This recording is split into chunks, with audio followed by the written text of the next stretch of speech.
So, Laurie, thanks so much for joining. This is a personal thrill for me. Oh my goodness, because me too. because I've been a space nerd and a NASA nerd my whole life. Nice. I went to space camp in Huntsville, Alabama as a 13-year-old. So cool. And wore my flight suit to school when I got back. Wow. How'd that go over? I mean, they all made fun of me, but I just think that they were jealous. Exactly. And then the first time I got to work with NASA, I remember my career as I know it is happening, and I got a call. And they said, would you come and speak to NASA? And my answer was, how much do I have to pay? Like, whatever it is, the answer is yes. Yes, of course. So were you a science or space nerd as a kid also? I absolutely was. And by the way, as much as of a fan of NASA as you are, I'm a fan of you. So it's also a thrill for me. I'm a longtime admirer and thrilled to be Long-time listener, first-time caller? Yes, exactly. Thank you for having me. I grew up in the deserts of Arizona, and kind of my very first kind of space memory, I'm a little bit too young for Apollo. A lot of people got inspired to join NASA because of Apollo. For me, it was the first pictures from the surface of Mars from the Viking landers. And I remember as a 10-year-old girl standing in my mother's kitchen in Phoenix, Arizona, and seeing those pictures in Time magazine and just being totally transfixed and thinking, I want to reach out and touch those rocks. And that, in fact, has kind of animated my career. It wasn't that I knew right then I wanted to be a space person, and that was it. It was just a huge spark for me of the wonder of new frontiers, of new vistas, and of rocks, which have continued to animate my career since then. And it looks... it looks like home. It looks exactly like Arizona. Absolutely looked like home to me. And I do think that was a piece of it. Like, I was like, wow, I want to be there. Like my home is on another planet. That's right. So, because, at least for a lot of people, me growing up in the space shuttle era, the older generations growing up in the Apollo era, going to space, being an astronaut was the thing. Yeah. And then, though we still send people to space, sure, they're not wheeling TVs into the classrooms to watch Correct. every launch like they used to. Correct. So your space nerdiness, it wasn't to be an astronaut. It really wasn't. I mean, I was really fascinated by, Viking was the mission in the mid-'70s. Voyager was another that flew by Jupiter, flew by Saturn, just absolutely captivating images. It was, for me, it was about sort of other worlds and that. And then, Sally Ride was super inspiring to me as in high school. I was in high school when she first went up. And first female in space. Yes, first American woman First in American space. woman. First American woman Valenti in space. Tina That's right. Tereshkova Yes, was actually the well first. Done, sir. Well done. Thank you. Yes. And I'm fortunate to say Sally became a good friend later in both of our lives. She was amazing mentor. Oh, that's amazing. She was incredible. I miss her a lot. Okay, so now let's jump forward many, many years. Yeah. And we're at JPL now, right. Jet Propulsion Laboratory. Yes. Which is it's not really owned by NASA. It's in a partnership with NASA. Is that right? Yeah. So, in fact, our land and buildings are owned by NASA, but our people are employees of Caltech. Okay. So one of the world's greatest universities, and that's a long-standing relationship. Actually, JPL predates NASA. We started in the 30s doing rocket propulsion, and actually built and launched America's very first satellite. America's response to Sputnik was built by JPL and launched in 1958, which was before NASA was formed. And the formation of NASA came along about 6 months later, and JPL then became a part of NASA. And von Braun and all those guys, they were all there. Yeah, von Braun was in Alabama, but he was a part of it. It was really a partnership between the Alabama rocket guys and the JPL rocket guys.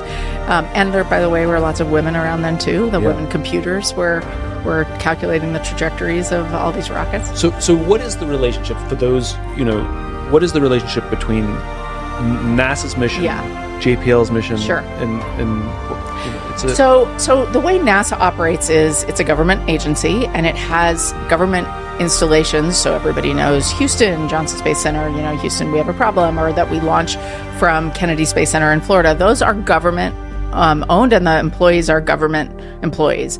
JPL is unique within NASA in that we are in many ways like a NASA center, but we are what's called a federally funded research and development center.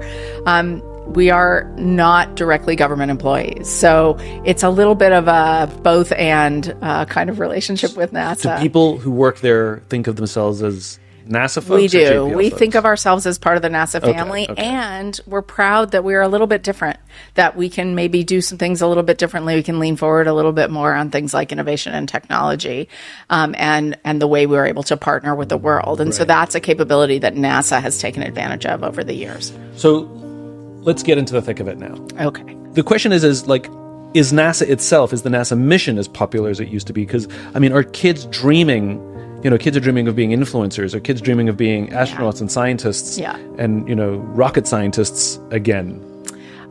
I think they are. I mean, and it's not just because of NASA, but it's also because of the other companies that NASA's partnering with, increasingly places like SpaceX and Blue Origin. There's so much we're here in Los Angeles, here in LA, so much space activity going on, so many new companies starting, so much private investment happening in space. And we are on the verge of space being opened up in a whole new way to generations of people that otherwise would have had to go through the NASA process and compete against, tens of thousands of people for a slot to fly with NASA. Now the ability is there to fly as a private citizen and be a pilot or be an engineer. That's right. Or design and build. And so the industry itself is growing immensely. Yeah. And it's like our economy is sort of growing beyond our planet to sort of envelop near-Earth space, cislunar space, so the space between us and the moon. And then ultimately for people like me who really care about the science, what that means is we get to keep our eye on an even farther out horizon, exploring where companies aren't really going to go. Right? But that's I think that's the $10,000 question, which is does NASA have clarity of what its mission is? Right. My understanding was that because NASA is a government agency, it doesn't have a commercial interest, which means it can invest in things that don't necessarily have an immediate commercial return on that investment. You can do it for pure science and pure exploration. That's right. Which would just be too expensive for correct and not profitable. And not profitable. Any company wouldn't do it. And NASA did. NASA pioneered getting things to the moon. NASA pioneered. The space shuttle became a delivery truck. It was trying to be. And that seems beneath NASA, dare I say it. That now that NASA opened up that marketplace, right, and private sector said, well, hold on, we can actually make a business out of this, and we can sell that service to NASA, right, which ultimately is actually cheaper for NASA. That's right. We're doing that now. So the question is why is NASA, is NASA having a bit of an identity crisis that it's actually still doing things that are the same as or competing with private sector? Like, why are we going to the moon? We've been there. We've done that in the 60s. Right. Why we don't need to do that anymore. I think you're really pulling on the right thread, which is NASA has this really interesting role of both enabling an economy, a sustainable economic model behind it, right, and then reaching for the next thing where that model doesn't yet exist, or reaching for the scientific thing which no one else is going to do. And then moving away. And then moving on, right? Although for, in some cases, in the outer solar system, that's not going to be economically feasible for many generations. And so there's still much more science to do, or maybe ever. Yeah. And so I do think finding that right balance, it's hard. So I think what you're pulling on is that it's hard. I think we've done it with low Earth orbit. We have largely transitioned the transport of astronauts and materials to low Earth orbit to the private sector. Yeah. NASA is supported that by enabling it and funding it, but not doing it. Right. At the moon, we are working. There's a little bit of the government piece, and we're also working with the private sector to quite quickly fill in behind that. So cislunar space is that next, and the lunar surface is that next frontier of where NASA is working to do that handoff. And I think we'll see that over our lifetimes. Because you still hear debates in Congress, sort of what their funding priorities are. Right. And there's the debate of, far space exploration will always be there. But literally the debate is: do we put all our money in go to Mars? Do we put all our money in moon. Colonizing the moon? Yeah. Those policy debates are definitely still there. I guess the thing where I'm struggling with this is why is that a debate at all? Elon is doing a great job of Marsy stuff. I mean, he's made it clear. Well, he's never been anywhere near Mars, but yeah. But he talks about it obsessively. But he talks about it obsessively. And he's got a pretty successful rocket program. He's launching way more rockets than NASA ever did. Absolutely. He's doing amazing stuff supporting launch for NASA, and ultimately right now his focus is on getting people to the surface of the moon, which he's actually been supported by NASA to do. I have no doubt that longer term he will be a big part of NASA going to Mars. There's still scientific exploration of the solar system, though, that NASA needs to focus on. That Elon won't, that other companies won't. And so for me, that's the thing that we have to work hard to make sure doesn't get lost in these debates about moon versus Mars and things, is that there's still incredible discoveries to be made, and nobody else is going to do that, or at least nobody else in the U.S. is going to do it. Other countries might come in and do it if we don't. And so for us, the opportunity is really about making sure we stay on the scientific and technology frontier in those places that no one else is going to go. I guess that's where I'm sort of... So Congress will fund, let's be honest, Congress will fund what's popular. They will fund things that benefit their constituents. And if the American public demanded that it loved NASA, then there would be questions of funding wouldn't be an issue. But NASA has lost a lot of funding, which has affected you dramatically. Yes. I mean, for the first time ever, I think, right? I mean, or at least in a long time. No, in a long time. First time in a long time. First time in a long time, right. JPL had layoffs. We did. Which is devastating. Terrible. Devastating. And, these are people who are all able to get jobs in private sector from all the space agencies, but didn't because they had a loyalty to NASA. Yep. And probably got paid less than they could have in the private sector, but they had a loyalty to NASA. And now they'll go get jobs somewhere else. I'm not too worried about it. But the odds of them coming back are probably slim. I think that people, and this is where your work is so incredible, like the mission of an organization is such a huge draw, right? Yeah. And a place like JPL where basically we get paid to build things that nobody else knows how to build because they're incredibly, complex robots to go explore other worlds, and that we get to make discoveries that are at the forefront of scientific exploration. Like that is hugely compelling to a group of folks. There are other people who are really compelled by going to be in an entrepreneurial startup, cool, go a million miles an hour kind of thing, which is great. But yeah, we're really fortunate to have that super compelling mission, and it's really disheartening that the funding has not always been there to support it. But it's a broader issue than just NASA support. In this case, we've been caught up in what is a federal funding issue. It's not about NASA. It's not about JPL. It's not about NASA.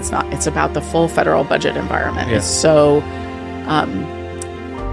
let's say, uncertain and challenging right now that but the point is that when that happens, it has real human impact here locally. I mean, this to me is like that. It's one of multiple things, right? Which is I think NASA, and this is speaking as somebody who is a supporter and a lover of the organization. So it's not by any means, as a detractor. But NASA seems to have lost its narrative, which is if I ask the average person, why do we have NASA? They can probably give me explore space. And I said, but why does it matter to you? I don't think most people would be able to explain or say back to me. And sure, it was easier during the Cold War. I get it. Yeah. It was easier during the Cold War because it was actually a space race. Yes. And it was not only a military of military value, but of national pride. Yeah. And I don't think we see NASA as I think this generation doesn't see NASA as a tool of American pride anymore. In the same way. I think that's right. And I think it's, it's very hard to get any message through these days. It's harder to get people to focus on one thing. There's so many different things going on. It's so much media coming at you, and it's a challenging thing to do. But look, I think it's hard to disagree. I do think that there's still extraordinary value. We've had more than 36 countries sign on to go to the moon with us through the Artemis Accords, and it is still a huge sort of tool of U.S. soft power in the world. Yeah. We are right now on the space station with the Russians. It's one of the only places in the world that we are still really collaborating with Russia. Yeah. It is super important to keep those lines of communication open, right? Yeah. It's super important. We at JPL right now are building an Earth science mission to look at Earth's surface and how it's changing with India. It's the single largest technological collaboration between our two nations. Yeah. And it's going to launch from India in a few months' time. It's amazing. We've had 40 engineers engineers over there back and forth, working really closely with their counterparts in India.